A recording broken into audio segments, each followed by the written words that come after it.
Teh mineral. Segernya. Capres nomor urut 2 Prabowo Subianto menanggapi sindiran Capres nomor urut 1 Anies Baswedan. Hal itu terkait luas lahan yang dimiliki oleh Prabowo. Sebelumnya dalam debat Capres kedua yang digelar pada Minggu 7 Januari 2024, Anies menyinggung kepemilikan lahan Prabowo yang mencapai 340.000 hektar. Prabowo pun mengklarifikasi pernyataan Anies dan menyebut lahan yang disebutkan Anies itu merupakan tanah negara. Ketum Gerindra itu menegaskan dirinya hanya memiliki izin lahan sebagai hak guna usaha. Menurutnya, tanah seluas itu lebih baik dikelola olehnya ketimbang dikuasai oleh asing. Hal itu disampaikan Prabowo dalam sambutan pada acara konsolidasi relawan seprovinsi Riau, Selasa 9 Januari 2024. Punya tanah berapa, punya tanah ini.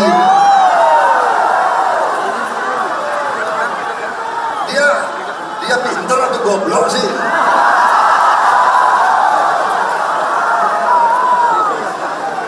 Dia ngerti nggak ada HGU,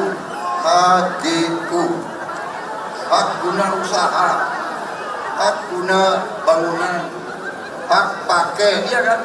Itu tanah negara, saudara. Tanah rakyat, tanah bangsa. Daripada dikuasai orang asing, lebih baik Prabowo yang mengelola. Prabowo pun bercerita bahwa Jokowi juga pernah memerintahkan dirinya untuk menggarap food estate. Pasalnya, kala itu diprediksi akan ada krisis pangan. Saudara, berapa tahun yang lalu, saksinya ada. Ini kebetulan aja, Pak Jokowi juga ada. Presiden, saya Menteri Pertahanan, saya diberi tugas beliau untuk membangun food estate, lumbung pangan. 3 tahun yang lalu, kita sudah antisipasi akan ada krisis pangan. Saya di istana 2,5 tahun yang lalu, saya sudah serahkan tanah itu kepada negara. Saya sampaikan ke Bapak Presiden, kalau lahan ini dibutuhkan untuk lumbung pangan bangsa Indonesia, pakai lahan HGU saya, gunakan, saya siap.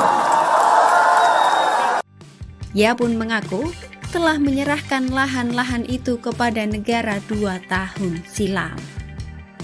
Sebelumnya Anies menyinggung kepemilikan lahan Prabowo yang mencapai 340.000 hektar. Menurutnya hal itu menjadi ironi saat lebih dari setengah prajurit TNI tidak memiliki rumah dinas.